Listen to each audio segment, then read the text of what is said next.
¿Alguna vez has escuchado esa frase que dice, no tengo pruebas, pero tampoco dudas? Suena contundente, ¿verdad? Como de película de detectives. Pero, ¿qué pasa cuando esa mentalidad se aplica en un tribunal real? ¿Qué pasa cuando la certeza moral sustituye a la evidencia científica? Hoy vamos a desentrañar algo que va mucho más allá de las leyes escritas en papel. Vamos a hablar de cómo la Corte Interamericana de Derechos Humanos ha moldeado, a veces a la fuerza, la realidad judicial de Guatemala. Prepárate, porque lo que creías saber sobre la pena de muerte, la justicia penal y hasta la custodia de los hijos está a punto de cambiar. Es un tema fascinante y, sobre todo, urgente. A menudo pensamos en los derechos humanos como algo etéreo, algo que defienden los abogados, pero la realidad es que la jurisprudencia de la Corte Interamericana no es una sugerencia, es un mandato que ha transformado nuestras estructuras. Y tienes razón, esa frase de «no tengo pruebas pero tampoco dudas» es peligrosísima. Si la justicia operara así, estaríamos condenando por chismes y no por hechos. Hoy vamos a ver por qué la prueba científica y la protección internacional son el único escudo que tenemos frente a la arbitrariedad. Exacto. Y quiero empezar con algo polémico, algo que siempre sale en las campañas políticas, la pena de muerte. Cada 4 años vemos candidatos prometiendo reactivarla, diciendo que van a ahorcar a los delincuentes. Está en la Constitución de Guatemala, artículo 18. Entonces, ¿por qué no se aplica? ¿Nos están mintiendo los políticos o es que el sistema es débil? Es una mezcla de populismo y desconocimiento legal. Mira, aunque la Constitución la mencione, Guatemala ha sido condenada en casos emblemáticos, como los casos Raxcacó y Fermín Ramírez. Estas sentencias de la Corte Interamericana cambiaron el juego. La Corte le dijo al Estado: un momento, usted no puede matar a alguien basándose en su peligrosidad. Espera, aclaremos eso. ¿Qué significa juzgar por peligrosidad? Es una distinción clave en derecho penal. Tú castigas a alguien por lo que hizo, culpabilidad, no por lo que podría hacer o por quién es, peligrosidad. La peligrosidad es un concepto para medidas de seguridad, no para una pena capital. Además, la Corte estableció que para determinar que alguien es irremediablemente peligroso, se necesitarían estudios científicos psiquiátricos casi imposibles de certificar con certeza absoluta. Por ende, aplicar la pena de muerte bajo esos criterios violaba derechos fundamentales. O sea que, cuando un político sale gritando que va a reactivar la pena de muerte para secuestradores o asesinos, ¿básicamente está vendiendo humo?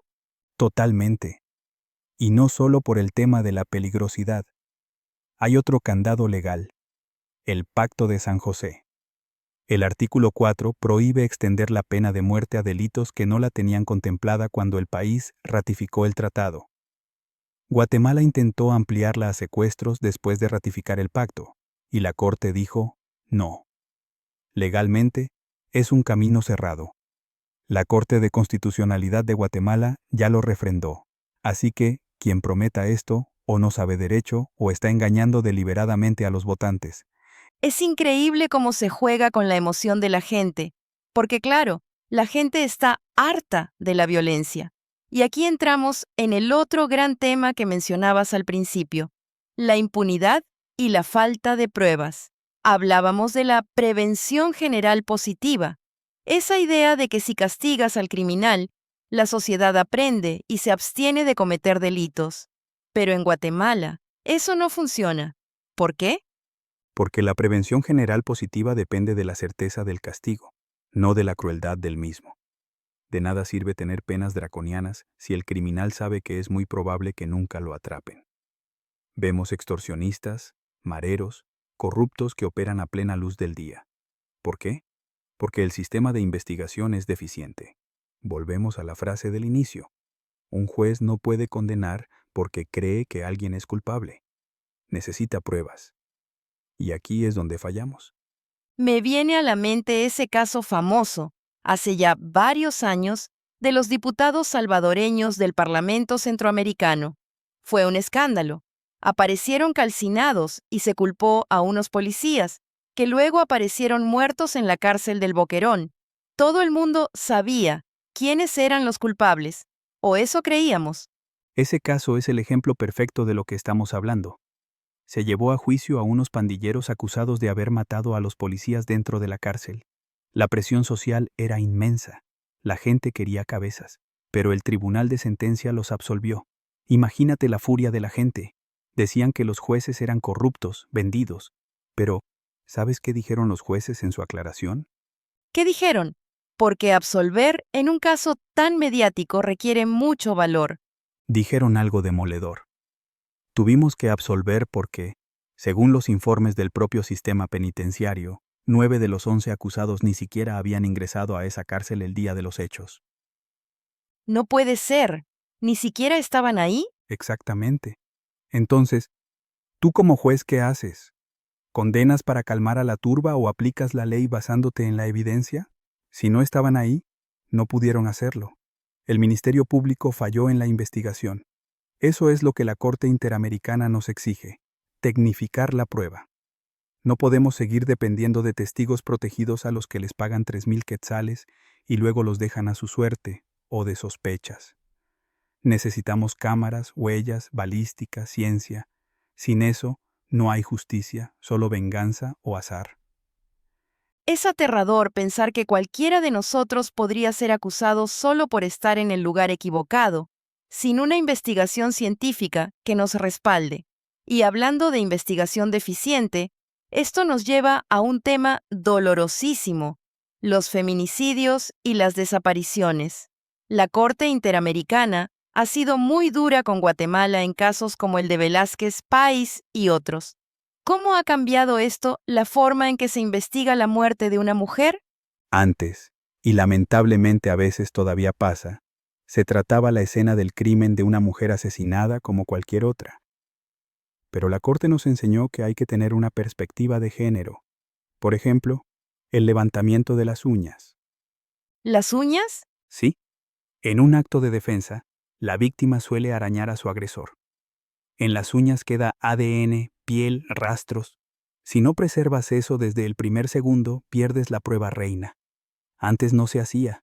Tuvo que venir una sentencia internacional para decirnos: mejorar los protocolos es obligatorio. Y de ahí nacen también sistemas como la alerta Isabel Claudina. Que es vital. Antes te decían, espere 24 o 48 horas, seguro se fue con el novio. Un prejuicio machista que costaba vidas. Exacto. Ahora la búsqueda debe ser inmediata. Cada hora cuenta. Y ojo, también está la alerta Alba Kenneth para niños. Pero hay un concepto jurídico aquí que me parece revolucionario y que la Corte Interamericana aclaró muy bien: la desaparición forzada como delito permanente.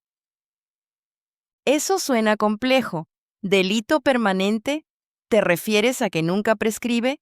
No solo que no prescribe, sino que se sigue cometiendo todos los días. Te pongo un ejemplo histórico. El caso Choatalum. Un comisionado militar detiene a una persona en 1981 o 1982. La persona desaparece. En ese entonces, el delito de desaparición forzada no existía en el Código Penal. Se creó hasta 1996. Entonces, cualquier abogado te diría: principio de irretroactividad. No me puedes juzgar en el 96 por algo que hice en el 82 si no era delito. Entonces, Exacto. Esa sería la lógica normal. Pero la Corte dice: la desaparición forzada se consuma hasta que aparece la víctima o se sabe su paradero. Como la persona no ha aparecido, el delito se siguió cometiendo en el 83, en el 90, en el 96, y se sigue cometiendo hoy mientras hablamos. Por lo tanto, sí se puede aplicar la ley del 96, porque la acción delictiva no ha cesado. Es una lógica brillante que permite justicia para crímenes atroces que de otra forma quedarían impunes. es una perspectiva que cambia totalmente la historia. Significa que el crimen está vivo mientras no haya verdad. ¡Qué fuerte! Y bueno, para ir cerrando, quiero tocar un tema que quizás es menos sangriento, pero igual de dramático porque afecta a los niños: el derecho de familia.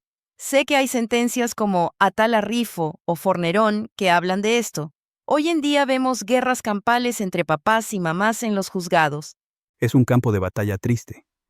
Y aquí la Corte introduce la visión infantocéntrica. ¿Qué significa? Que en un divorcio o separación, lo importante no es el derecho del papá o el derecho de la mamá.